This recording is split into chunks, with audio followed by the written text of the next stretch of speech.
Welcome back. The Japanese Grand Touring Championship is our favorite form of grip driving here at Redline TV. It's similar to other GT racing, but it uses the cars that we like. So if you're a fan of drifting, chances are you're also a JGTC fan, whether you know it or not. JGTC stands for Japan Grand Touring Championship. And this world-class racing league shares many of the same vehicle platforms and drivers that compete in drifting events.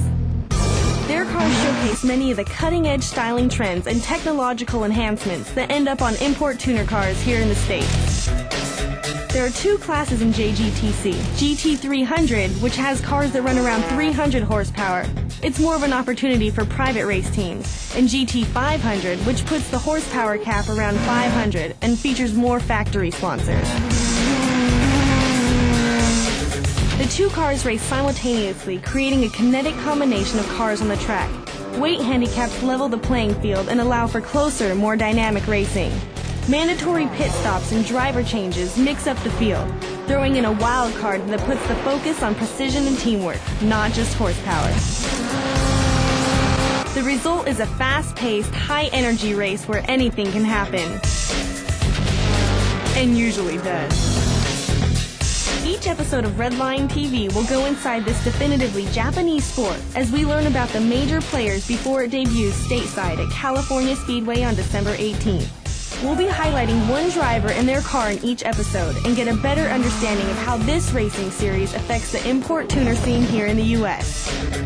Randy Grube is the guy that's dedicated the last few years of his life to bring this race series to America. Redline caught up with him to find out why. JGTC coming to the United States in December is going to have a pretty deep impact on especially the tuner industry. When I first went to my first JGTC race, probably about 3 years ago now, what got me was the sound of the cars and the way they looked when they were going at speed. And that's something you have to see in person, and once you see it, you get hooked. If you're already hooked on drifting, you'll be glad to know all that practice of pronouncing drivers' names hasn't been a total waste. A lot of the most famous drifters drive JGTC as their day job. The top D1 guys end up going into JGTC. You know, you look at the HKS driver Taniguchi, who drives in drifting, and people know him here.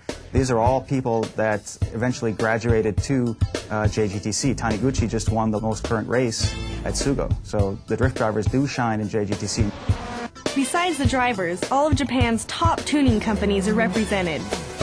There are a lot of technology advances in JGTC. The car manufacturers all use JGTC as an R&D platform for their engines. You see a lot of the tuner companies that sell their hard parts here, companies like Apex or Tane, Cusco, Endless. They all use JGTC as an R&D platform to really fine-tune their products and then bring them here when they're ready. What you see in JGTC really is the pinnacle of JDM. What we do in JGTC is really the ultimate form of JDM product development. Watching a JGTC race is really, really a thrill. The cars are extremely fast, they stop really well, and the sound is just absolutely magnificent. You're going to get hooked on a JGTC race once you see them. The JGTC is coming to California Speedway this December, and you'll see lots more of it right here on Redline TV.